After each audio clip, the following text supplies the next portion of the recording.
This is Jeffrey Madoff, and welcome to our podcast called Anything and Everything with my partner, Dan Sullivan. Hi, everybody. It's Dan Sullivan, and this is Jeff Madoff, and this is the next episode of Anything and Everything. I was just going through some old YouTube videos today, Jeff, and I came across a favorite TV show of the late 50s, and it was Louis Prima and Keely Smith. And this was a dynamite show at the time, and it occurred to me that I don't think you could duplicate the partnership that they had today. And the other thing was, it seemed to me that a fair amount of it was just improv on the spot. And part of the reason, I think, is that they came up performing live their entire careers with live audiences. Whereas a lot of people today, their first experience of entertainment is in the recording studio. And then they try to create an audience because of their recording. So just a bit of thought about that, because everything in the 50s was people who had decades of live experience. And I think it just creates an ease of performance and sort of an ability to create on the spot that people today don't have. That's my thesis. That's the topic that we're going to stick to for about 3 minutes. But let me tell you about the dinner I had last night. We were talking about this topic. The title that was running through my mind was Nostalgia is Not What It Used to Be. And, you know, you were wondering also if those kinds of groups could be replicated. And I also wonder about what will my kids, who are now, they're not kids anymore, they're 30, but what will they be nostalgic for? Mm-hmm. You know, we had a lot less choices, which in many ways I think is good. Mm-hmm. Because you ended up paying attention to something instead of flicking through the channels, if you will. Remote control, I think, started that. You could just get rid of things immediately. We used to have to just move a little bit the thing to see if the antenna was actually picking up the program. That was mostly the work, is to make sure that your antenna was actually picking up one of the 3 possible choices. Yes, ABC, the rabbit ears. ABC, NBC, and CBS. You would, Yes, it has changed. Well, you know, you're right about the entertainers that we grew up with when we were quite young, the ones that were favored by our parents.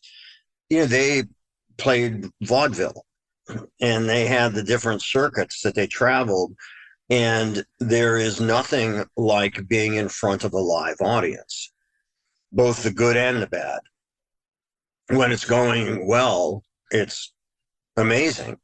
And when it isn't, you got to be agile enough to both take the hits, verbal and whatever, and be able to come back on top and recover. The audience has had a greater ability to really punish you for a bad performance in those days. Well, that's right. Today, it's just a click. That's how they punish you today. They just click you off. Well, and I think, you know, if you live in a larger city like New York, where you've got live clubs, the groups that still go through that, or comedians still go through that at the open mics and all of that at some of the comedy clubs. You know, one of the things that you hit on is pretty quickly what happened was, instead of establishing performance capabilities, people got discovered, and I'm talking about currently, you know, you could be on YouTube and end up getting a special on Netflix. You know, Justin Bieber started on YouTube. So there are these YouTube stars, but they had no idea of what a live audience was actually going to be like. And that agility to be able to deal with a live audience spontaneously and engage them, I think was a talent that was absolutely essential. And I still think it's really important. But what do you think of when you think of the stuff that we saw growing up?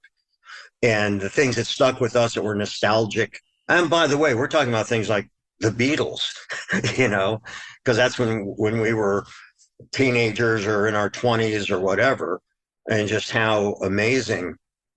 And I still think how amazing it all holds up. I mean, they were phenomenal. What will people be nostalgic for? I mean, you and I are talking about, I don't know if it's nostalgia, is that for me, things that happened 70 years ago, and we're talking about the 50s, that's 70 years. 59, I sent you a clip of Louis Prima and Keely Smith, and I think it was late 50s, 58, 59. So I would have been 15 years old. But I think that, generally speaking, I think your strongest permanent impressions happen young. Mm-hmm. I think that's true. Yeah. And that's just the way the human brain develops because it eliminates things that aren't important and focuses. I have a number of pediatricians who are clients in Strategic Coach. They have birth to 3 or 4 years old and they deal with children. And they said, if you put sound sensors up on a 2-year-old's head, it just sounds like constant noise. And that's the brain choosing synapses and eliminating synapses. It's just this kind of normalizing things. Okay. So we grew up really in the golden age of television, both of us, and we grew up in the golden age of rock and roll. Okay. And we grew up, I remember the 50s that you had 3 baseball teams in New York. You had the Yankees, the Dodgers, and the Giants. And I remember one year, each of their center fielders was the all-star, and each of their center fielders became Hall of Fame players. So the Yankees had DiMaggio and Mantle, and the Dodgers had Duke Snider, and the Giants had Willie Mays. And these are 3 or 4 of the greatest baseball players of all time. But if you look at the crowds back then, the attendance, they didn't really draw that much attendance. If you had more than 1 million in a year, that was good. And I remember going to Cleveland to see the Yankees play, and Mickey Mantle was in center field. Yogi Berra was the catcher. Whitey Ford was pitching. You know, these are phenomenal names, but they stayed with their teams for their lifetime. And I think there was a constancy to entertainment acts, sports teams, and everything. They lasted year after year. There was no free agency in those days. Right. Plus or minus, you know, good and bad. But I think that you developed an incredible loyalty to both fields. I mean, first of all, sports was sports and entertainment was entertainment. Now they're merged together. And I was noticing what's happened to college football in the last 3 or 4 years. And it's just chaos what's happened because they now have free agency for college players. Mm-hmm. One is they can make money by having their likeness used. So there's some players who are making $2 or $3 million. This Peyton, the Manning, this is, I think, the grandson of the original Manning, who's a Hall of Fame player. His 2 sons were Hall of Fame players. And now the third one is coming up. And he's already got about $3 million a year just in, he's being photographed. Okay, well, he gets paid for his photograph. He says something, he gets paid for what he says. So they have that. And the other thing is that they have a thing called the transfer portal. So you join a university and you go, and it looks like you're never going to be the top star on the team. So you go into the transfer portal where another college team can say, well, you'll be my quarterback. Okay. So it's hard for a fan to get really, really attached to a team where everybody can be one and gone. You know, it's interesting because I wonder in college, you all share a certain geography, if you will, that maybe contributes towards a fandom. Yeah. Loyalty because it's, you know, you all go to that school and so do well, those Ohio players. is a good example of that. I mean, Yeah. I remember for years that Ohio State, the main university in Ohio, is the main campus of Ohio State. They had a very famous coach called Woody Hayes. Okay, Woody Hayes. Remember him. Yeah. Hall of Fame coach. And they always asked him why he didn't schedule Notre Dame. They never scheduled Notre Dame, another very famous. Actually, it's the only college team that's got its own TV contract. Oh, really? Yeah, they've had their own TV network contract forever. Yeah, Notre Dame always has its own contract, you know. And it had to do with it being a Catholic university. Long story, I won't go into it right now, or we will, because it can be anything or everything. But Woody Hayes says that he wanted to retain the Catholic fans in Ohio, so he would never play against Notre Dame. And by the way, Ara Parsegian, who was the Woody Hayes, if you will, of Notre Dame, was from Akron. Mm-hmm. He coached at St. Vincent's High School. Yeah, actually, Paul Brown, who really created modern National Football League, was born in my hometown. He was born in Norwalk, Ohio. And he became the coach of Massillon, which was one of the most famous high school teams. And then he took over at Ohio State, and they won the national championship. And then he had, very interesting, he had a team during the Second World War, which was called Great Lakes, which was a Navy base. And he could pick and choose almost any top player in the country, and they would play for the Navy. It was sort of a deferment. They didn't have to go into action if they were playing for. And then he created the Cleveland Browns. And afterwards, he had his pick and choice of all these players. And then he made football very systematized and everything else. But a lot of it came from Ohio. They always said there's three important things to Ohioans. There's God, there's America, and there's football, but not necessarily in that order. Right. Yeah. Right.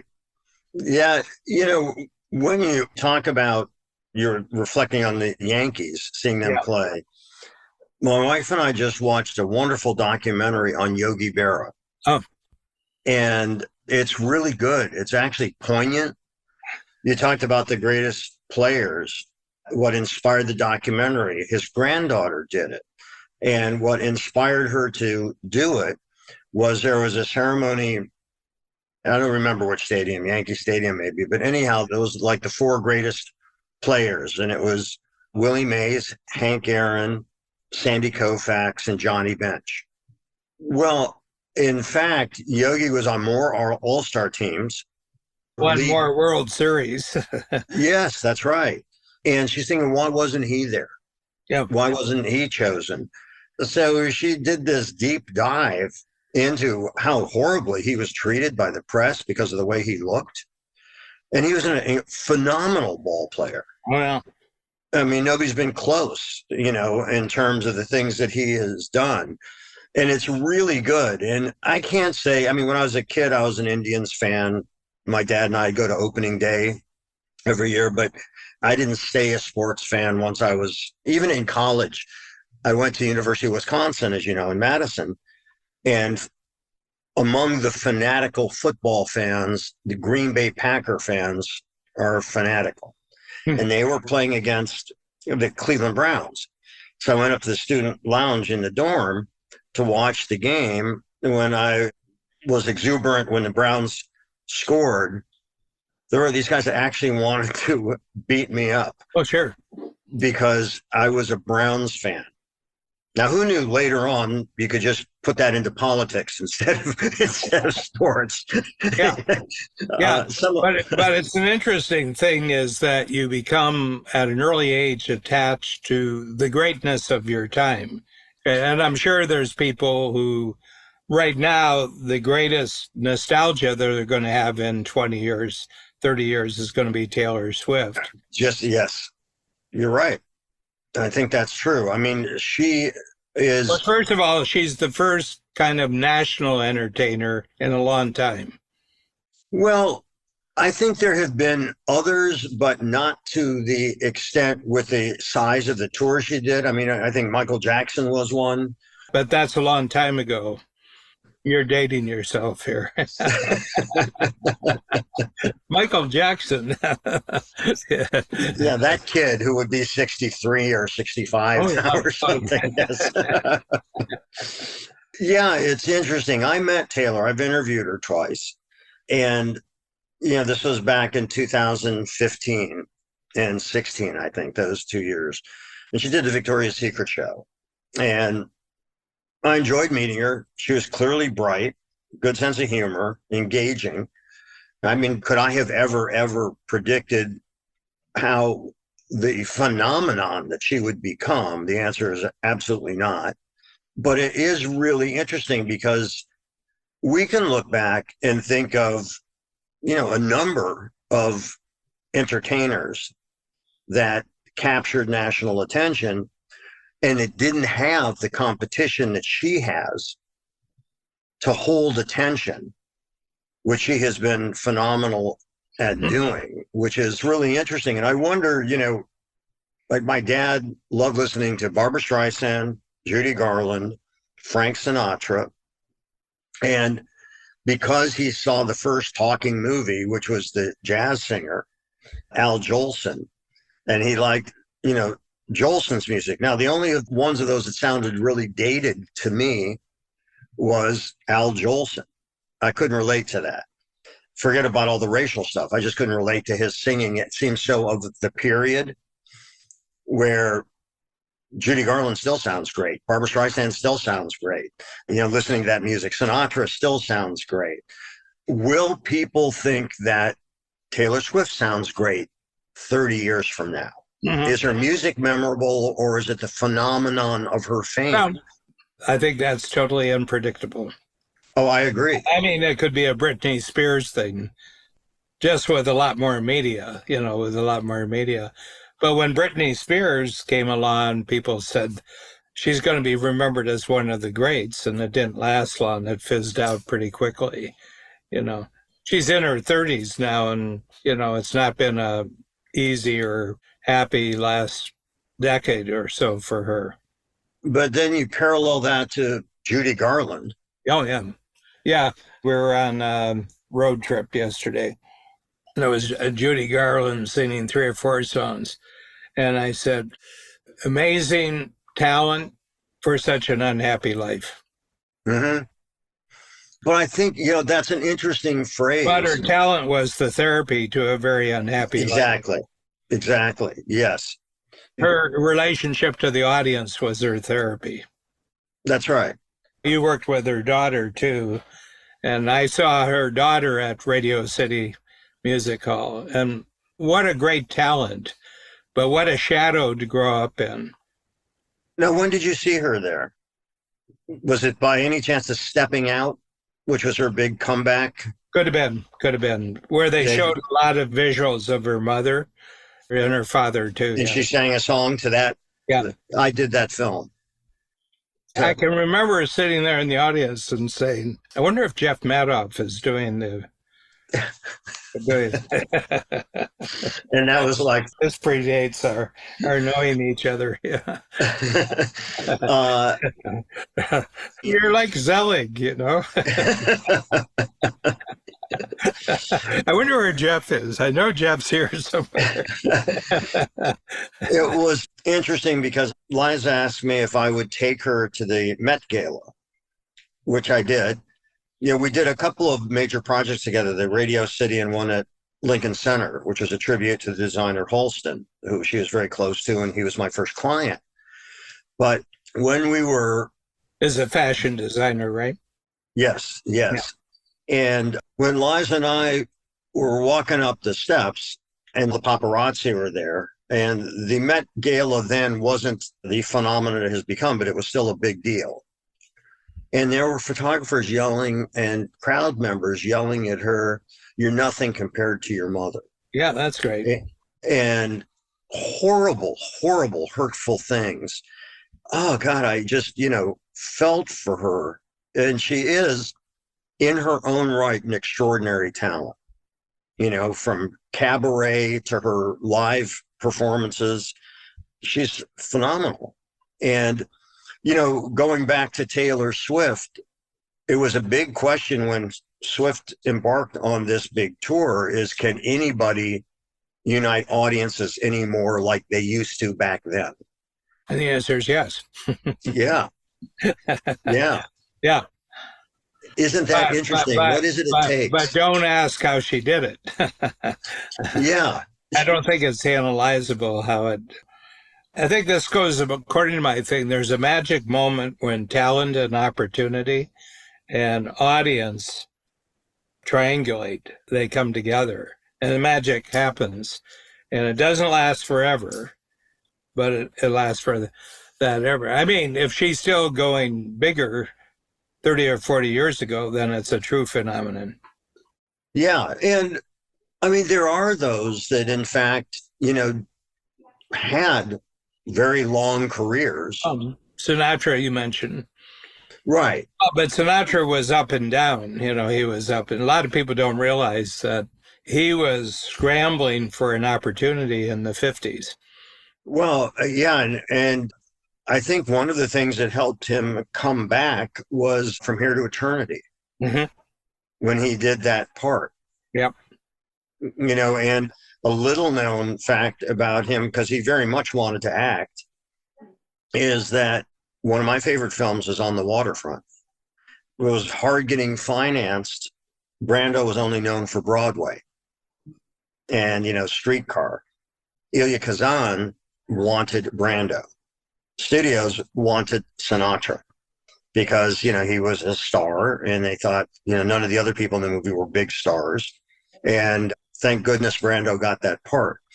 But it's interesting. But acting was something with Sinatra that really helped his career, I think, reignite again. But I think if you've got a career that's long enough, isn't everybody on kind of a roller coaster? I mean, you see that in businesses too, don't you? Yeah. Yeah. Well, I think it has a lot to do with how long that the person thinks they're going to last. When do you think they start pondering that? Or are you talking about the agents or the performer themselves? No. First of all, that entrepreneurs last longer than corporate executives. And the reason is their businesses last as long. Oh, their businesses last much longer than most corporations. Is that true? I don't know those stats. That's an interesting stat. Yeah, I mean, for example, Fortune 500, if you went back 20 years, there's very few companies that are on the Fortune 500 or even have the name they had 20 years ago. They've been bought out. They go through the sushi bar and they get divided up and combined. Filet mignon becomes meat patties, over a period. But my sense is I tell entrepreneurs, first of all, I said there's a good side and bad side to being an entrepreneur. The good side is that your career can last as long as you want it to last. If you retain ownership and you retain agency, you're the person if you want to do that. But the bad part about it is that it's a life sentence. You can't do anything else. I'm just curious when you're unemployable at the beginning and you're unemployable all the way along. I would never hire an entrepreneur to work for my company. Oh, I agree with you. If they are young, they're just doing R&R for a couple of years, or they took a hard hit and they need to put themselves together. But I know it's temporary. And whenever somebody's an entrepreneur who gets hired by my company, because I'm not in charge of hiring, I'll sit down with them. I say, first of all, let's get an agreement that you're not going to be here long. I know you're not going to be here long. And the only thing I ask is that you give us your best while you're here. I said, you got the virus. Sooner or later, it's going to flame up again. I mean, there are some exceptions. There's exceptions to every rule. That's what makes it a rule. And but for example, so next year is 50 years I've been coaching. I know that the moment that I settled on what I'm doing right now, I knew it was forever. Okay. And it didn't have anything to do with the marketplace. It didn't have anything to do with year-to-year success. I knew I would never do anything else. No corporate executive really knows more than about 5 or 6 years. I think that raises an interesting question. Number one, how did you know? And that's one question, that was what you're going to do. And number two, when you go into a position and you're a CEO at a company and you think, I probably got about 5 years into this one. How much does that affect the performance of the company where you're trying to generate profits for your own bonuses and everything else, as opposed to the possible good of the company? Yeah, my answer is yes. Thank you very much for clarifying that. Yeah, yeah, it has everything to do with the former. Where am I going next, and how do I put myself in the best position here to get to the next one? Yes. Yeah, I mean, I think it's And interesting. that's the way the system works. You and I wouldn't like being in that system. Okay. But there's people whose nervous system is geared for that. Well, right. I mean, I think that's correct, but it's interesting when you think of certain companies, like I happen to have met David Kohler, and, What, it's still independent. fourth generation?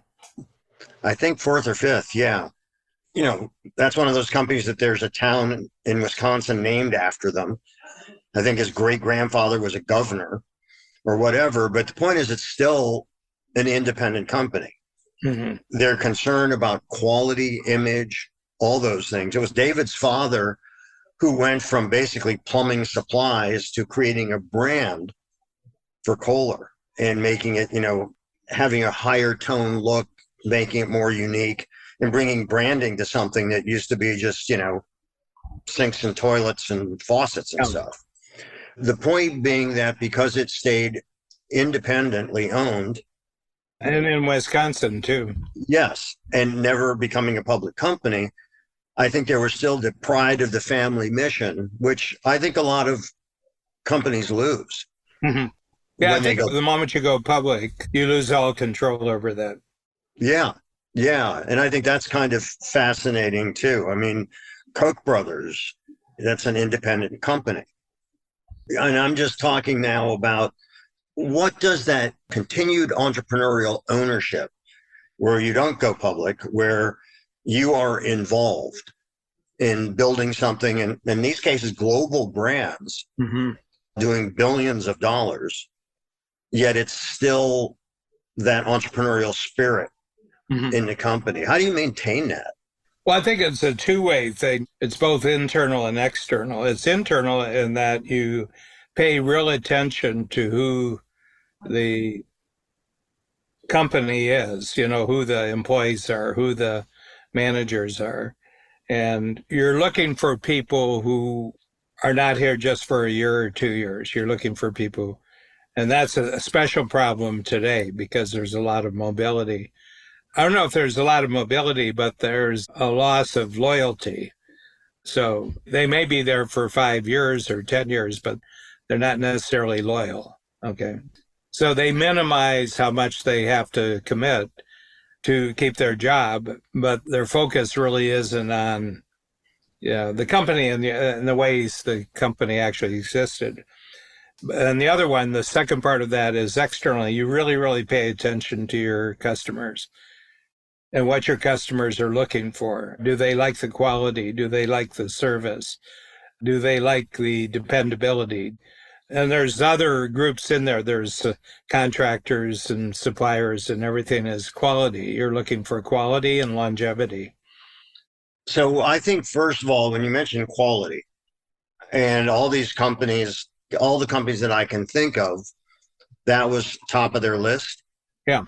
And I think that quality is the smartest business plan. I think that that's really, really important. And I think that, it goes back to, we were talking about nostalgia. And I think back at some of the cars that were around when we were younger that aren't around anymore. That was a huge thing when the new model cars would come out. I used to park cars at this car show. Late October, I think, right? Wasn't it? Late October? Yeah, I think so. But it was like a huge reveal. Oh, yeah. It doesn't happen anymore at all. I can't even tell the car maker, aside from the logos, which you get used to. I can't tell one car from another, really, that much. Yeah, I can't either. But if any of my friends that I grew up with are listening to this, they'd crack up at me even mentioning that because I don't even own a car. I love, I can rent a car whenever I want. I live in New York. It's like having another person in your family, the cost of just maintaining a car in New York, the rental in the garage, $1,200 a month. I mean, it's nuts. But yeah, I think it's interesting because that transition from, could we call it a prideful entrepreneur to a CEO of a global company. What I'm trying to get at is corporate culture is a huge thing when we were coming up. Yeah.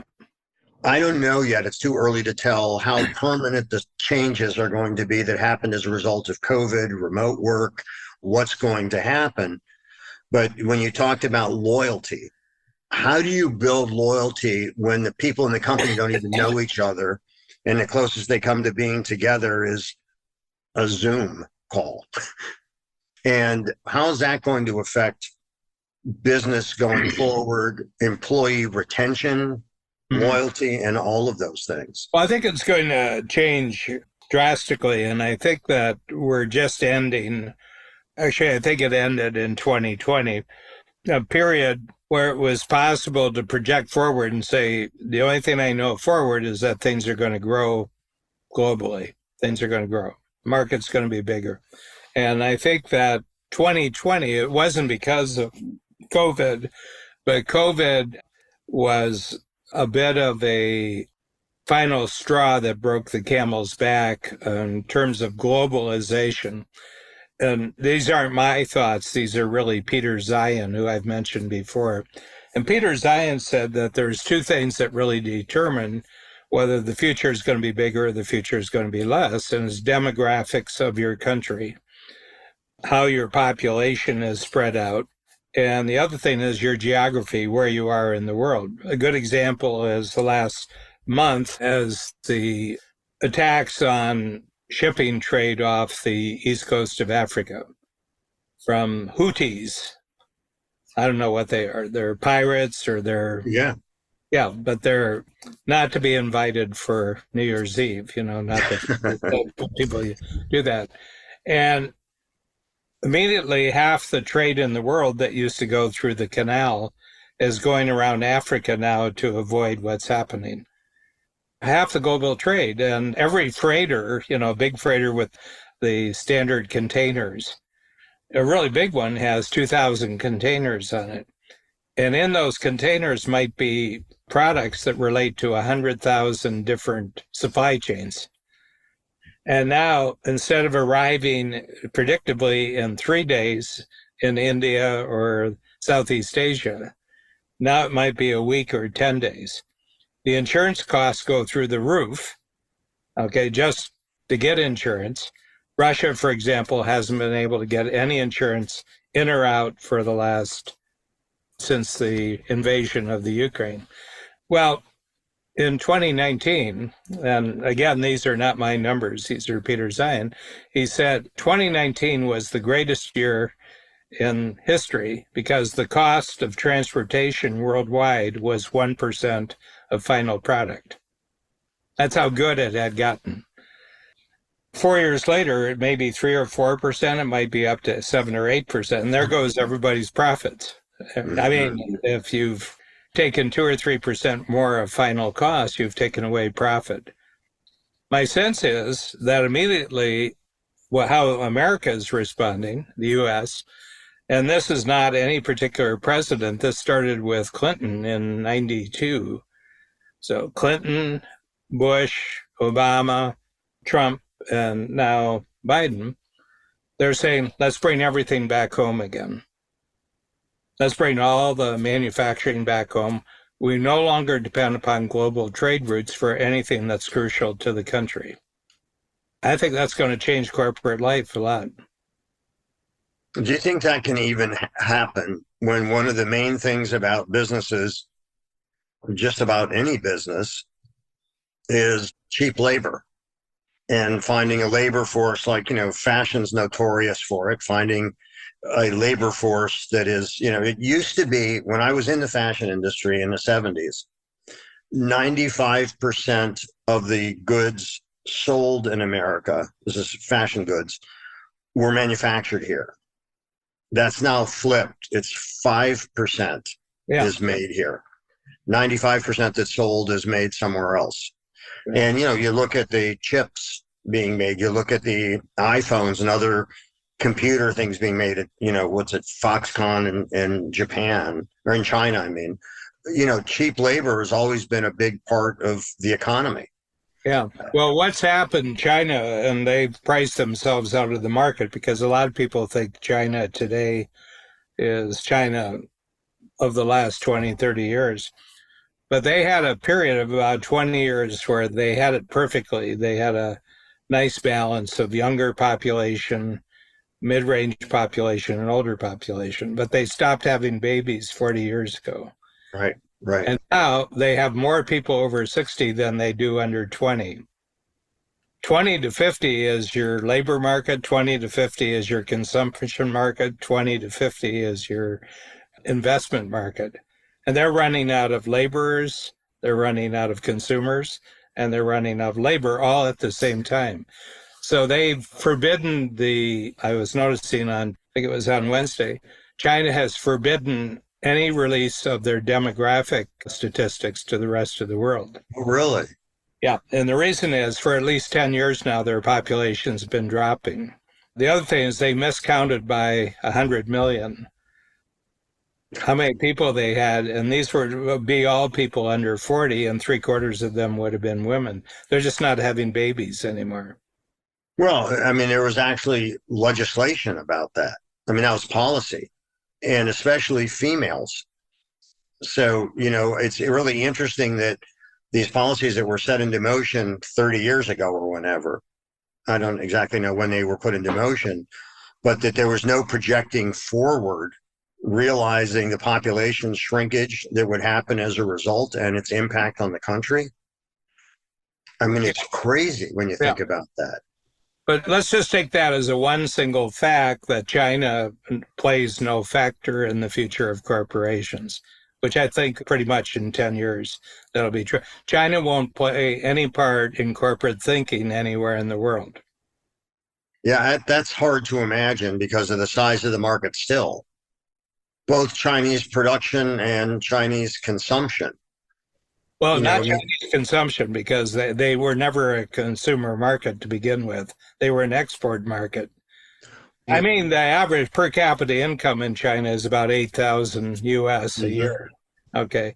The other thing is, because of the weirdness of their demographics, which is government policy, there's a separation between where the women are and where the men are. So the women are all on the coasts. They're the employees in Foxconn. So Foxconn has 100,000, 150,000 workers. 80% of them are women who live with other women in apartments, 5 to an apartment, and they don't see any men. It's corporate housing, isn't it? Yeah, well, some of it is, yeah, some of it, but there's no men there. Women are just better at that type of work than men. It's a hard fact to remember that everybody, it was like, remember back in the early 80s, Japan was going to take over the world? I do. Yeah. And then in the mid 80s, they just hit a wall. Their economy actually hasn't grown at all since 1988. But what they did, they were smart. They moved all their factories mostly to the United States. And they said, we're not going to have the workers anymore. So we're going to move our factories to the United States. But they're American factories. They have American management. They have American workers, and they have American customers. And Japan every year gets a portion of the profits. Mm-hmm. China isn't going to do that. They're not smart enough. Besides, they're kind of unpopular right now. I actually look at shoes, sneakers, and if it's made in China, I won't buy it. So all my sneakers are made in Vietnam, which is kind of hard to remember the Vietnam War, that one of the closest allies the U.S. has in Southeast Asia is actually Vietnam. And they have a very young population. Yeah, it is fascinating, these global shifts. I mean, South Korea, in terms of technology, and companies like LG and Samsung, it's kind of fascinating, their growth. but no young people. Yeah, that I don't know. Oh, they went through the same thing. They stopped having babies 30 years ago. In Yeah. South Korea? South Korea, yeah. I was there in the 60s. I spent 2 years in there. They were just, a third world country, badly beaten up from the war, not just the Korean War, but the Second World War, the Japanese occupation, and everything else. No, no, all those countries, Taiwan's got the same problem. They don't have young people anymore. Taiwan right now outside of Phoenix, and we went past it, and it's massive. 20,000 employee chip factory north of Phoenix. Mm-hmm. Okay, and the Taiwanese, in their wisdom, have realized that the distance between Taiwan and China and Phoenix and China is Phoenix is significantly further away from China, so they're moving their factories. In Columbus, Ohio, our home state, Intel is building their biggest chip factory just north, a little bit east of Columbus. It's going to be 10,000 workers. So all the chip making is coming back to the U.S. But my fashion is most of the fashion that you've been paying for Southeast Asia is actually going to go to Central and South America. Well, there's been a lot of that already Yeah. in terms of that. Yeah, it's really fascinating because, and But this as is an entrepreneur, none of this matters. well, because you're just looking for your agnostic other than opportunity. Yeah. You're just looking for your next opportunity. You don't really care. Corporations really care about this stuff. Yeah, and understandably so, because one of the things that happens with major corporations is they're not nimble. So they can't respond to the change as rapidly. I mean, that's just a matter of size, trying to steer a barge. It's not so quick. There's a Yogi Berra, who I alluded to earlier. One of his phrases is, the future ain't what it used to be. You're speaking about one of the greatest American philosophers of all time. Yeah, that's correct. That's right. Yeah, I mean, years later, you're saying, what did he actually mean by that? Well, I mean, my favorite is probably, when you get to the fork in the road, take it. Yeah. The other thing is nobody goes there anymore. It's too crowded. Yes. Yes. And he was driving with his wife and she said, Yogi, we're lost. And he said, yeah, but we're making good time. So, we're talking about someone who was a sports hero from decades ago. Somehow we've strayed. I don't know how that happened. Let's just go back to just say Louis Prima and Gilly Smith. It's a gyroscope. We just puts us back on thing.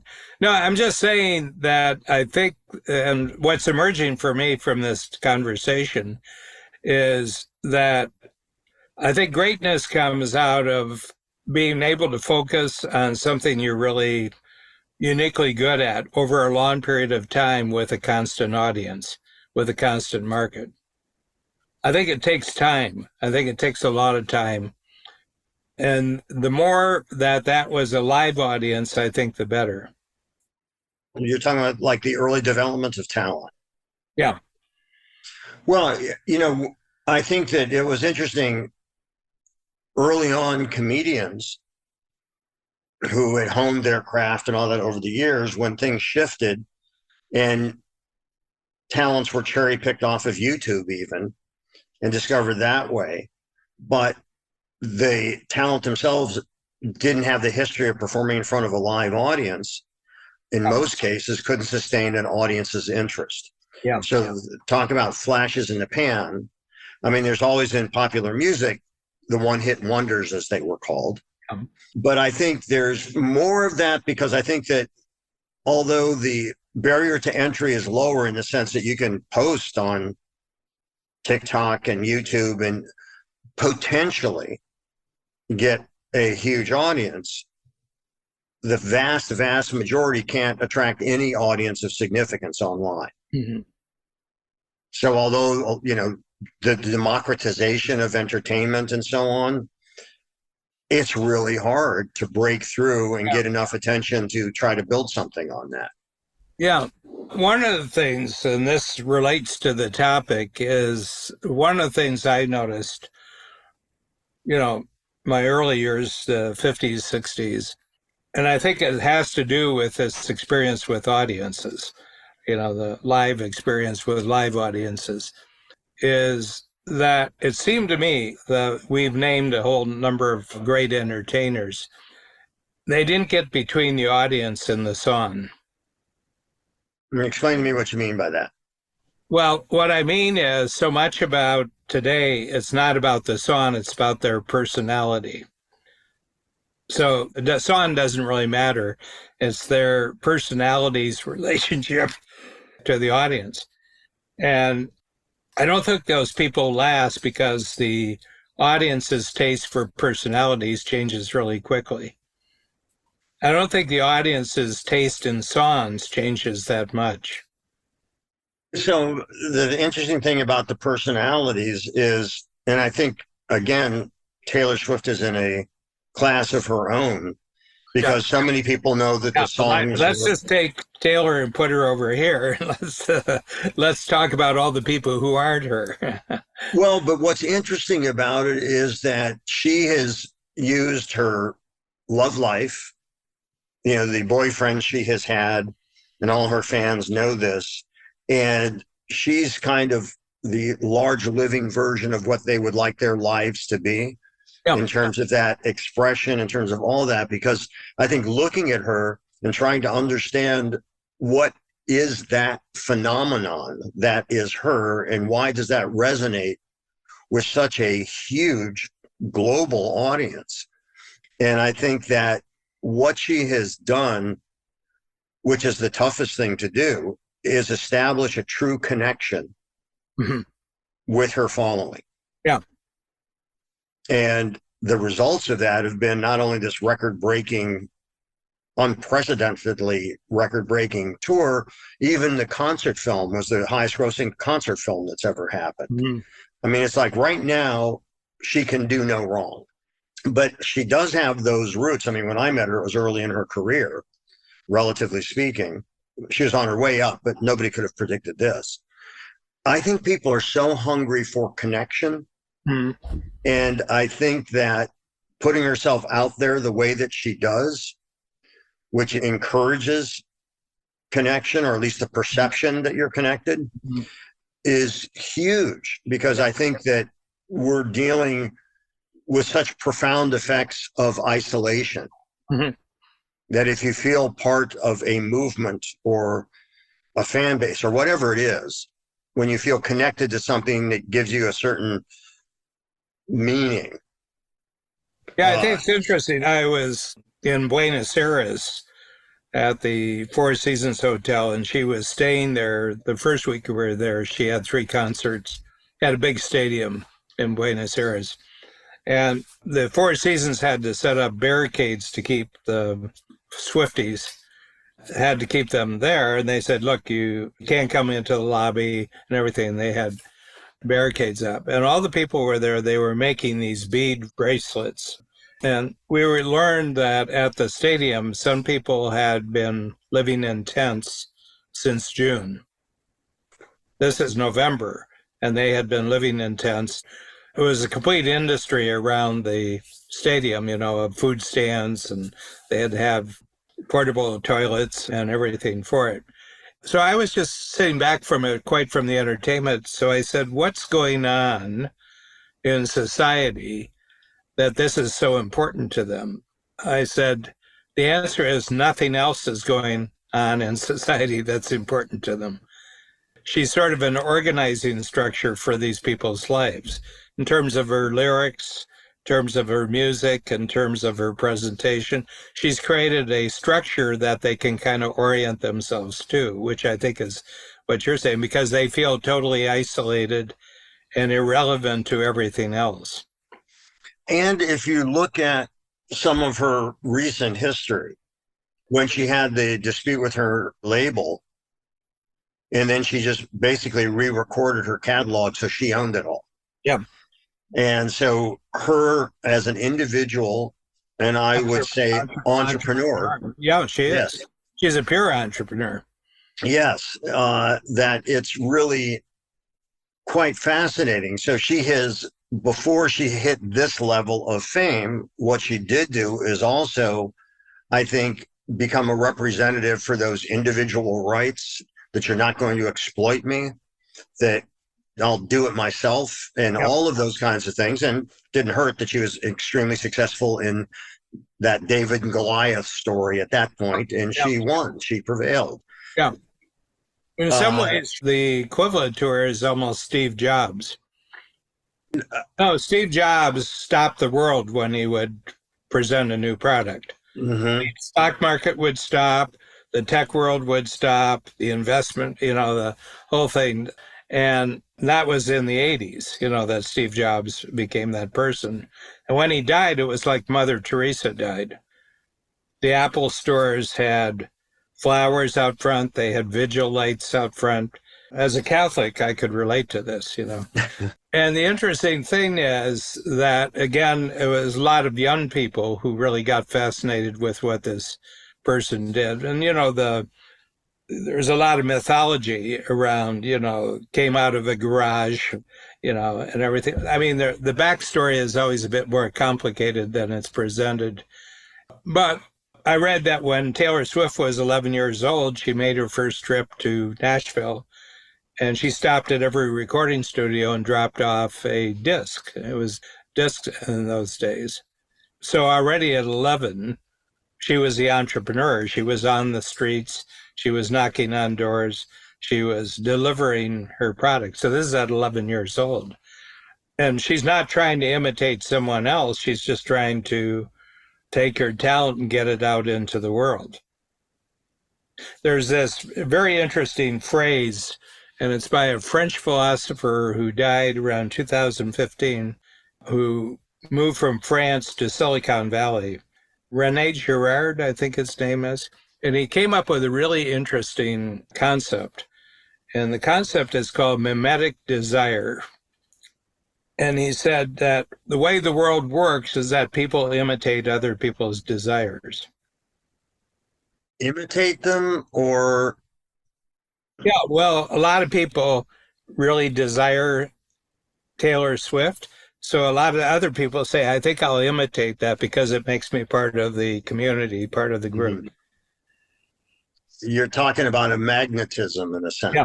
Well, not so much about her, but the phenomenon around her. They want to be part of the phenomenon around her. It's not so much that they want to be her. I mean, you'd have to ask each individual what they're thinking, but their performance says they want to be part of this movement, that's part of this phenomenon. Well, I think we see that. Same thing happened with the Beatles. Same thing happened with Frank Sinatra back in the 40s.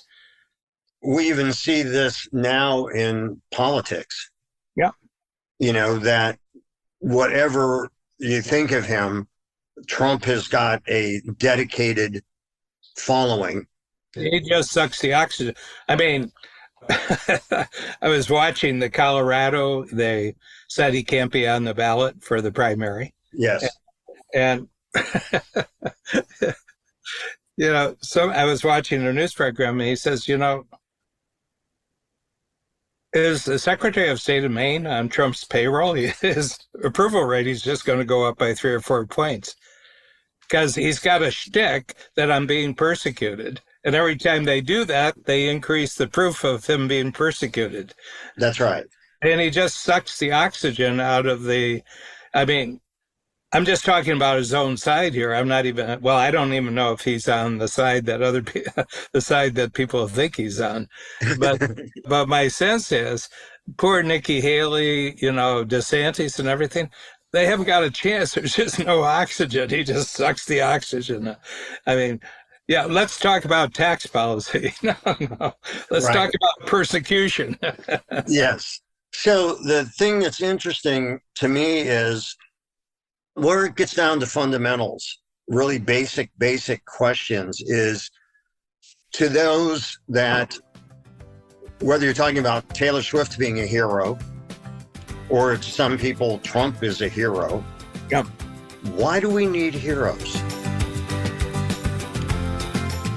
Thanks for joining us today on our show, Anything and Everything. If you enjoyed it, please share it with a friend.